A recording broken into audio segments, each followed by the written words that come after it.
Hello guys and welcome to Hate It or Love It Movie Reviews. I went out and I saw Avatar Fire and Ash. Did I love it or did I hate it, or is something in between? We'll find out today. Let's go.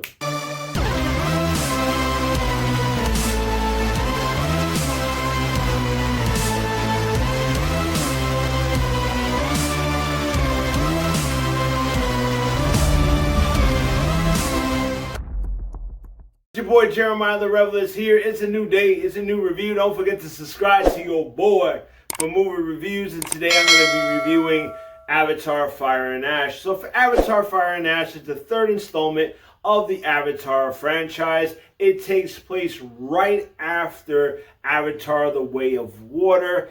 And you got Jake, his family. He's getting the Na'vi ready to go to war with the humans. But they have now a new threat, the Fire Na'vi. They decided to come and join this war against Jake and the rest of the Na'vi.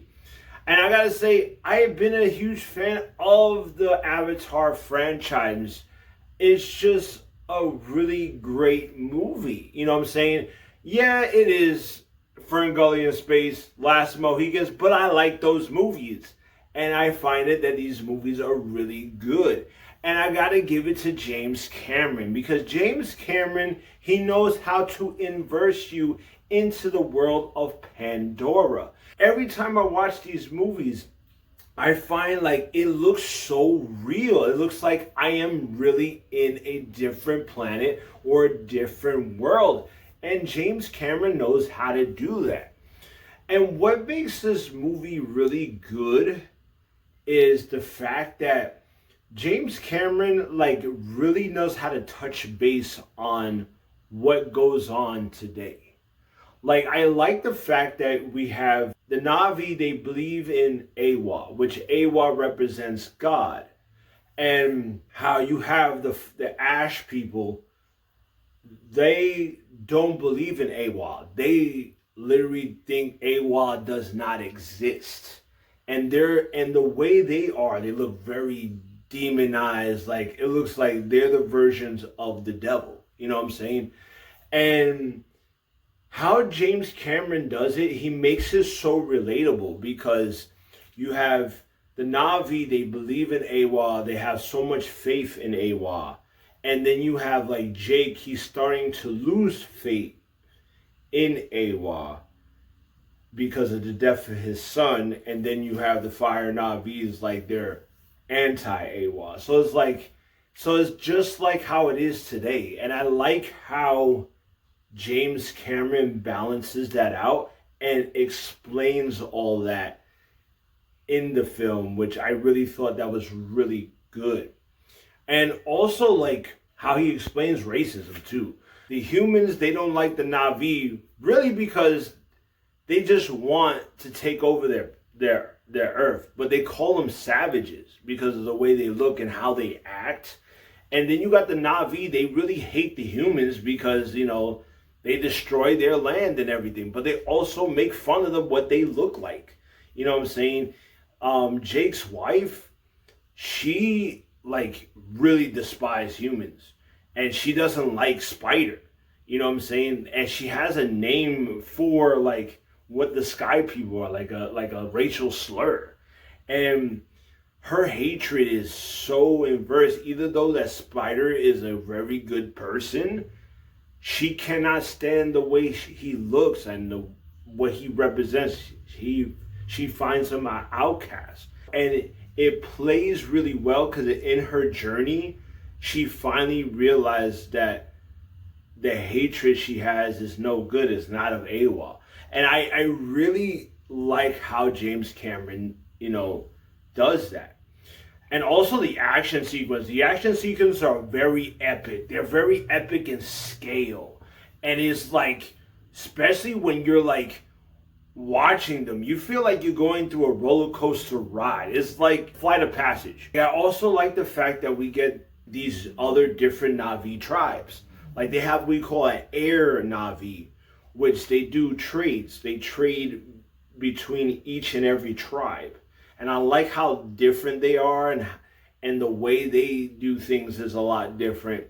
And then you got the Ash Na'vi, like the evil villains of the Na'vi. And like these guys are like straight up, like they're a cult. Is a weird like witch doctor type clan. They hate Awa, they despise Awa, and they use fire and flame, like, and their like leader, she is menacing.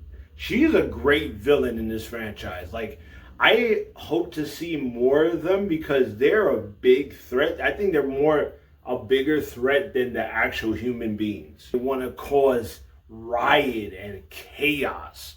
You know, I like Spider and Nakia. Their journeys in this are really well, especially with Spider, because Spider, you know, he wants to be the Na'vi. He wants to be part of the Na'vi, even though he's different and, you know, he's not them. He's human, and his flaws of being human on that planet, he still wants to be them because he thinks of them as family. That's the only family he has. And I like his journey and how it evolves, the story evolves around him a lot. And how he's trying to be accepted into the Na'vi, which I really did enjoy that. And Nakia, how we finally get who she is. Like, we finally starting to unravel on who she is. Like, and does she have a father? And we finally start to get, you know, those pieces and that mystery resolve, and her finding her way and why she's different than all the Na'vi, which I thought that was very great and that was very interesting. You know, and I gotta say, like, this movie is a great movie. I think the only negative things I have about the film is, yeah, it is kind of long. It's a long movie. And I don't mean that in a too much of a negative way, because the pacing was great. The pacing was great in the movie.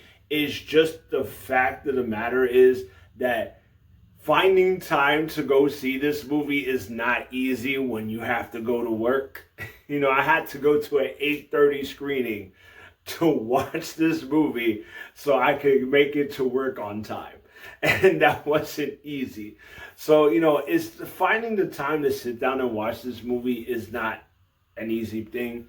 And the only other negative, but it's not the movie's fault, is more of the whole technical issue with, I am not big fan of the high film rate. It annoys me.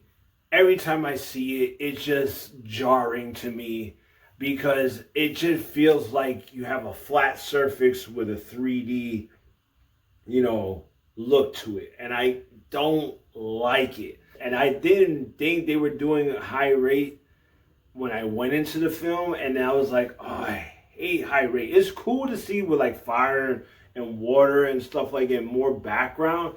But I just feel like when I watch it, it looks fake to me. It just looks fake to me. And that's my only problem. But that's not of the movie itself. It's more of the technical issues of the film.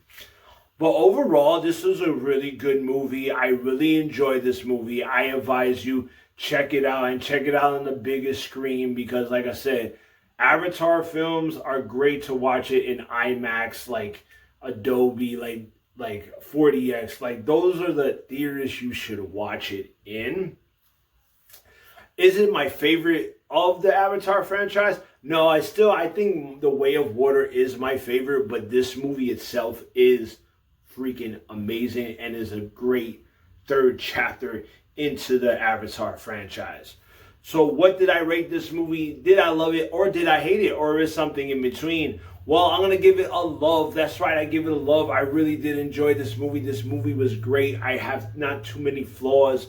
You know, I know a lot of people are saying, oh, like, it has the same beats as another. Yeah, it does, but not as much as the other ones. It does in a way, but not like too much. But then again, this is a continuation of the second movie. And also, every single movie you like that is classics, they borrow off of other films. It's the same all around. As long as you enjoy it, it shouldn't matter. You know what I'm saying? And that's just my opinion. But yeah, like, subscribe, comment. Let me know what you thought about Avatar Fire and Ash. Did you love it? Did you hate it? Or was something in between? Let me know in the comment section. And also let me know what is your favorite Avatar film. And also make sure you subscribe to your boy. I'm trying to get 500 subscribers. Help a boy out. I really appreciate it. And just make sure you click on those videos because I always try to make one every week. Get into the rabbit hole. I dare you. And also, God bless everybody. Have a Merry Christmas. And I'll see you when I see you. Peace.